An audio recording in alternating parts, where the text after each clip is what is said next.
Olá, amigos, mais uma vez aqui com o Luan no projeto Online com Deus. E nós, para quem está nos acompanhando aí, nós estamos estudando o tema do dízimo, não é isso, Luan? Perfeito, minha amiga. E temos hoje o título Plano de Doação Sistemática.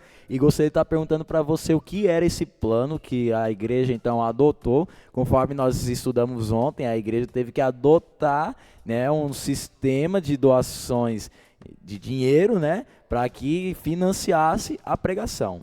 Certo, né? Como eles estavam fazendo do método errado, né? Eles estavam pegando toda a sua renda para depositar ali na igreja no sentido de conseguir imprimir folhetos, jornais, só que eles estavam fazendo isso com toda a sua renda e isso lhes trouxeram prejuízo, né? Ficaram passando ali bons apertos.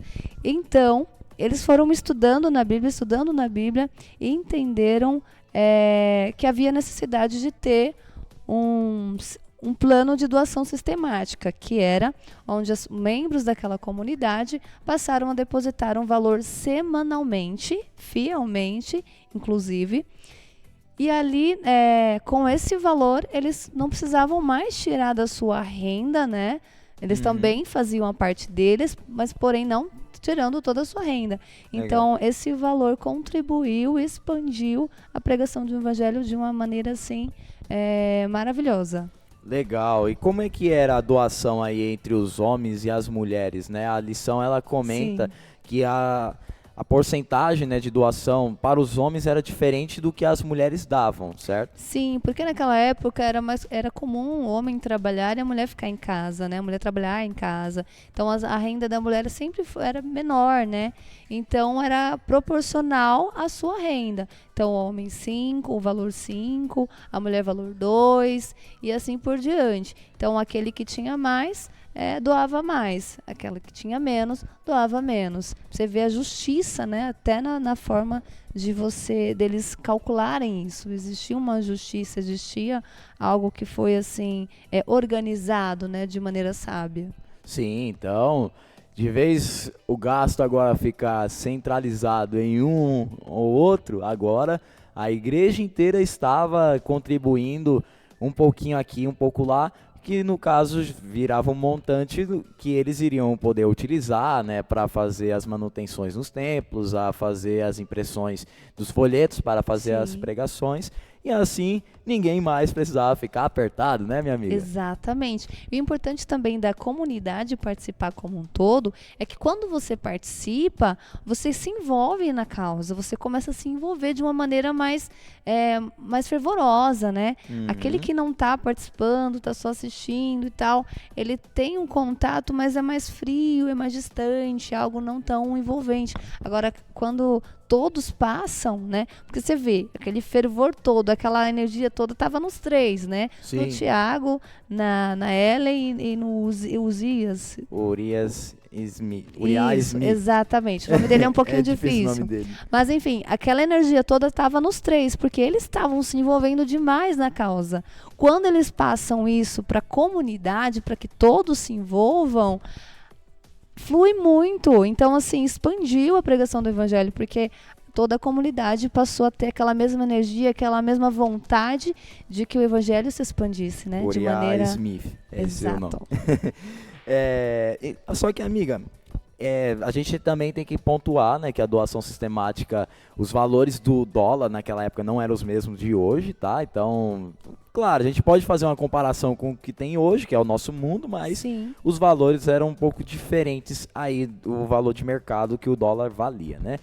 Mas a benevolência sistemática, ela não era o dízimo, não certo? era. Era uma doação, na verdade. Ainda não era o dízimo. Era algo que eles ainda estavam entendendo essa questão do dízimo. Então, eles estudavam um pouquinho e conforme eles estavam sendo guiados pelo Espírito Santo, porque eles entenderam a necessidade de ter o dízimo e o propósito dele, porém, eles ainda não tinham a clareza de tudo, né? Então, à medida que eles iam estudando, que eles iam entendendo. Então, naquele momento, não era nem 10%. Era um valor correspondente à sua prosperidade, né? Mas era um valor assim de doação mesmo daquilo do coração. Ainda não era exatamente o sistema do dízimo. Então, minha gente, aqui esse sistema de doação, ele praticamente serviu, né, para bancar os gastos da igreja por quase 20 anos, né? Acho que era. Eu estava tentando procurar aqui a diferença de anos, exatamente acho isso que é mesmo. isso mesmo, né? Eu tô com a cabeça boa. Mas os adventistas se depararam com um texto que eles tiveram que mudar esse sistema de doação, né? Qual foi esse texto aí? Manda para nós. Lê pra gente aí, Luan. Pessoal que está em casa também, abra sua Bíblia em Malaquias 3:8. Luan vai ler pra gente. Será que alguém pode roubar a Deus?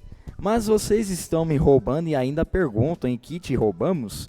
Nos dízimos e nas ofertas.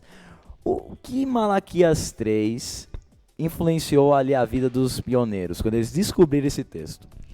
Eles pensaram, né, que a seriedade, né, daquilo que eles estavam já imaginando.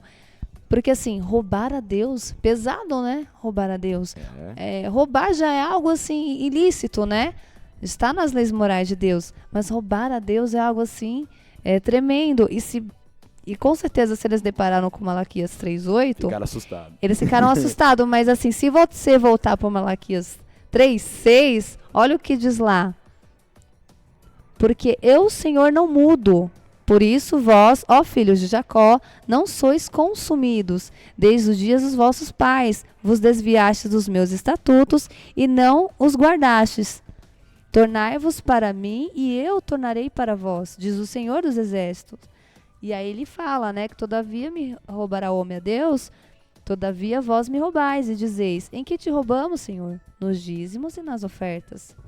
Então, isso foi tremendo para eles, porque eles também tiveram a resposta de que Deus não muda. Com certeza se depararam com esse verso anterior. Deus não muda. Então, se Deus era o mesmo do passado, Ele é o mesmo para nós hoje. Então, nós temos que aperfeiçoar esse sistema do dízimo conforme a orientação divina.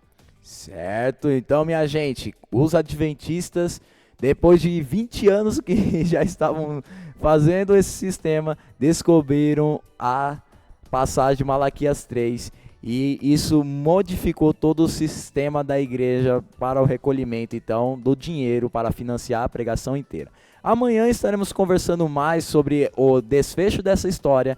Então, eu e a Ana finalizamos aqui, certo? Sim, certo. Mas fica o convite online com Deus. É nóis!